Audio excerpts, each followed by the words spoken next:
नमस्कार मित्रांनो, ही आपली डिसेंबरमधली ऊस लागण आहे. हा 265 चे आपण 265चा आपण हा ऊस लावला होता. तर यामध्ये गवत भरपूर आलेलं आहे.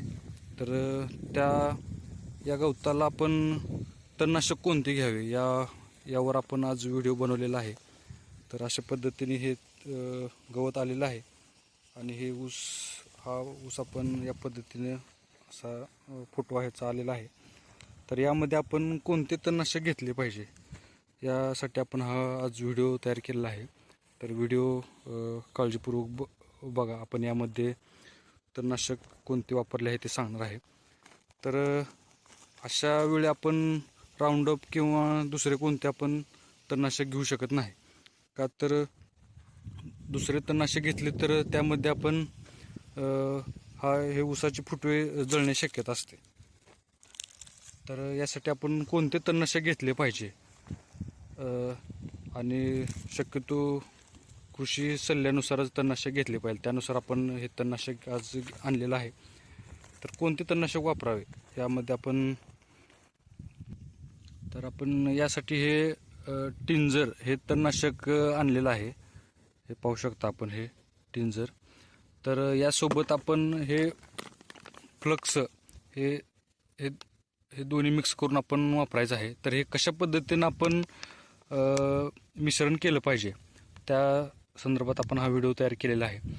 तर या टिंजरमध्ये हे दोन प्रकारचे लिक्विड येतात. हे टिंजर साधारणपणे 30 ml टिंजर आहे हे, आणि यासोबत हे त्या बॉक्समध्ये हे आउटराईट नावाचे एक लिक्विड येते. तर या बॉक्समध्ये हे दोन लिक्विड येतात आणि त्यासोबत हे फ्लक्स. तर हे कसे आपण घेतले पाहिजे, तर आपण 10 लिटर पाणी घ्यायचं आहे.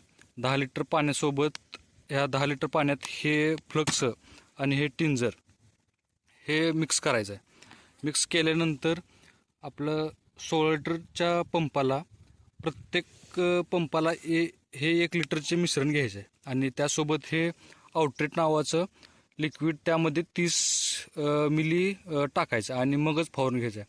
आता ह्या आउटरेटचा फायदा काय, तर हे एक प्रकारचे टॉनिक आहे. तर त्यामुळे ऊसाची पाने चांगली हिरवीगार राहतात.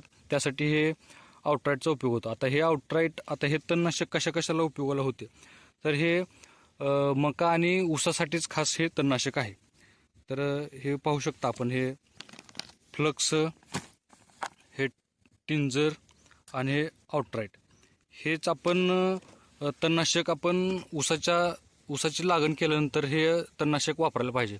आपण दुसरे तणनाशक वगैरे वापरले तर आपला ऊस जळण्याची शक्यता असते म्हणजे जळूनच जातो. त्यासाठी आपण हे खास कृषी सल्ल्यानुसार आपण हे तणनाशक आणलेलं आहे. तर तुम्ही सुद्धा याचा वापर करू शकता आणि नक्की वापर केला पाहिजे, कारण यामुळे ऊसाच्या लागणीला कोणते नुकसान होत नाही. धन्यवाद.